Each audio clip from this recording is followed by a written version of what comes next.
The Ancient City. A study on the religion, laws, and institutions of Greece and Rome.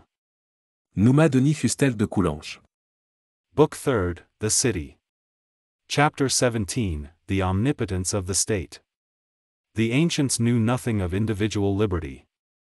The city had been founded upon a religion, and constituted like a church. Hence its strength, hence, also, its omnipotence and the absolute empire which it exercised over its members. In a society established on such principles, individual liberty could not exist.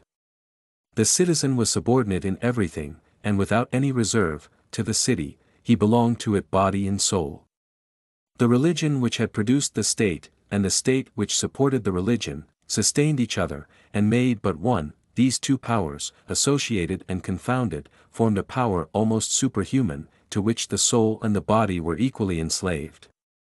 There was nothing independent in man. His body belonged to the state, and was devoted to its defense.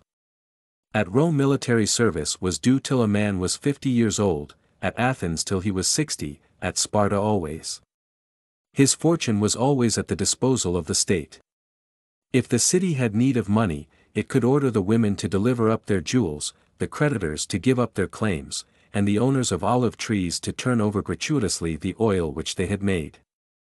Private life did not escape this omnipotence of the state. The Athenian law, in the name of religion, forbade men to remain single. Sparta punished not only those who remained single, but those who married late. At Athens the state could prescribe labor, and at Sparta idleness. It exercised its tyranny even in the smallest things. At Locri the laws forbade men to drink pure wine. At Rome, Miletus, and Marseilles wine was forbidden to women.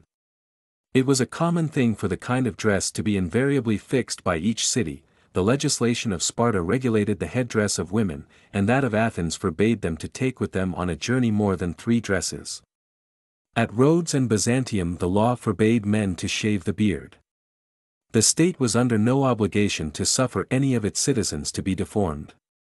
It therefore commanded a father to whom such a son was born, to have him put to death. This law is found in the ancient codes of Sparta and of Rome. We do not know that it existed at Athens. We know only that Aristotle and Plato incorporated it into their ideal codes. There is, in the history of Sparta, one trait which Plutarch and Rousseau greatly admired. Sparta had just suffered a defeat at Leuctra, and many of its citizens had perished. On the receipt of this news, the relatives of the dead had to show themselves in public with gay countenances. The mother who learned that her son had escaped, and that she should see him again, appeared afflicted and wept. Another, who knew that she should never again see her son, appeared joyous, and went round to the temple to thank the gods. What, then, was the power of the state that could thus order the reversal of the natural sentiments, and be obeyed? The state allowed no man to be indifferent to its interests. The philosopher or the studious man had no right to live apart. He was obliged to vote in the assembly, and be magistrate in his turn.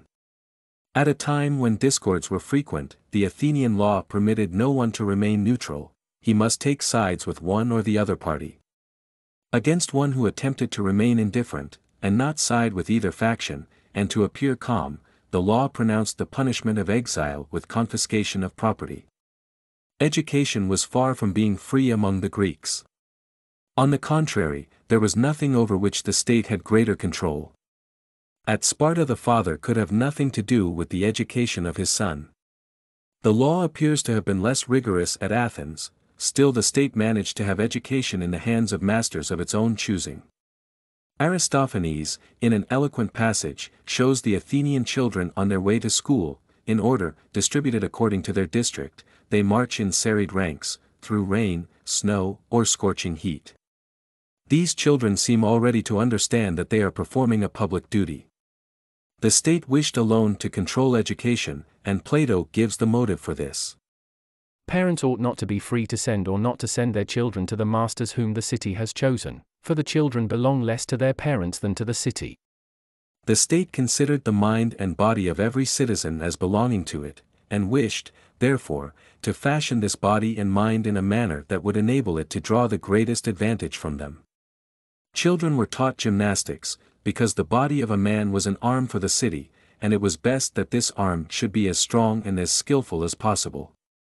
They were also taught religious songs and hymns, and the sacred dances, because this knowledge was necessary to the correct performance of the sacrifices and festivals of the city. It was admitted that the state had a right to prevent free instruction by the side of its own. One day Athens made a law forbidding the instruction of young people without authority from the magistrates, and another, which specially forbade the teaching of philosophy. A man had no chance to choose his belief. He must believe and submit to the religion of the city.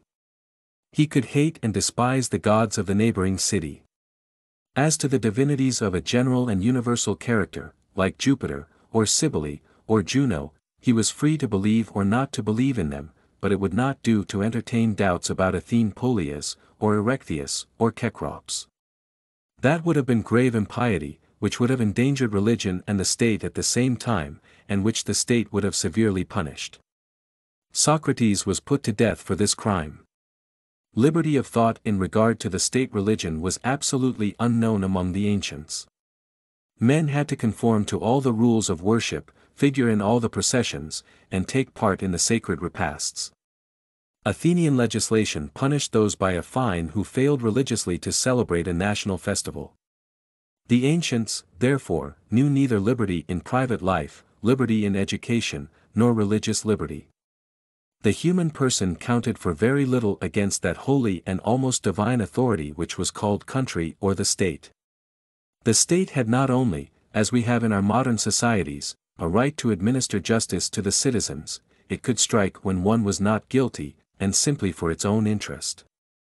Aristides assuredly had committed no crime, and was not even suspected, but the city had the right to drive him from its territory, for the simple reason that he had acquired by his virtues too much influence, and might become dangerous, if he desired to be. This was called ostracism. This institution was not peculiar to Athens, it was found at Argos, at Megara, at Syracuse, and we may believe that it existed in all the Greek cities.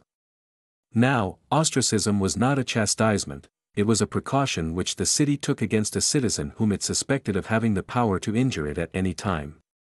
At Athens a man could be put on trial and condemned for incivism, that is to say, for the want of affection towards the state. A man's life was guaranteed by nothing so soon as the interest of the state was at stake. Rome made a law by which it was permitted to kill any man who might have the intention of becoming king. The dangerous maxim that the safety of the state is the supreme law, was the work of antiquity. It was then thought that law, justice, morals, everything should give way before the interests of the country. It is a singular error, therefore, among all human errors, to believe that in the ancient cities men enjoyed liberty. They had not even the idea of it. They did not believe that there could exist any right as against the city and its gods. We shall see, farther on, that the government changed forms several times, while the nature of the state remained nearly the same, and its omnipotence was little diminished. The government was called by turns monarchy, aristocracy, democracy, but none of these revolutions gave man true liberty, individual liberty.